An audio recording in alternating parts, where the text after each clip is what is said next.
SCB medical college होची राज्यर सर्वबृहत medical college ओडिशार स्वास्थ्य सेवार श्रीमंदिर बोली आज आम कहू तार नवकलवर करने पूर्वर नवीन सरकार 4500 कोटी टंकार बजेट कर से काम चलती एम्स प्लस प्रोजेक्ट अपर पक्षरे नुआ सरकार आसवा पर आम जानुचु एससीबी जो बेसिक स्वास्थ्य सेवा अच्छी सी भुषुड़ी गलानी। आज आम खबर कागज जाना पाइलु एससीबी मेडिकल कॉलेज 60टी वेंटिलेटर अचल हो गला अचल अवस्था अच्छी अर्थात रोगी जीवन सहित खेल खेल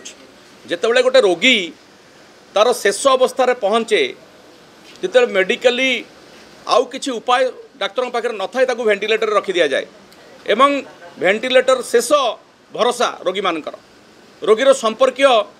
बाहर छिड़ा आप चिंता करूँ वेंटिलेटर रोगी थी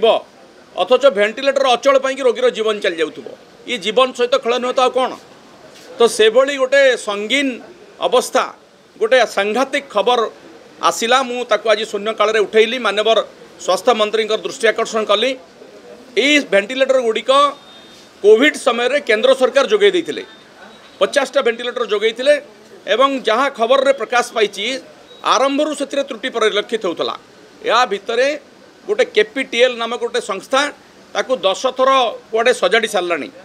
जो कथा जना पड़ा डाक्तर माने जो विभाग डाक्तर माने जो माने वेंटिलेटर दायित्व में अच्छा से माने बारंबार कंप्लेन कर सुपरिटेडेंट पाखे एपर्यंत सजड़ा जाऊना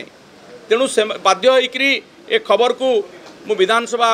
गृह मध्य रखिली मानवर स्वास्थ्य मंत्री दृष्टि आकर्षण कली एवं निवेदन कली तुरंत वेंटिलेटर गुड़ी को सजड़ा जाऊ ताकू बाहर कर देकी नुआ वेंटिलेटर अणा जाऊ रोगी जीवन सहित खेल न खेल जाऊ।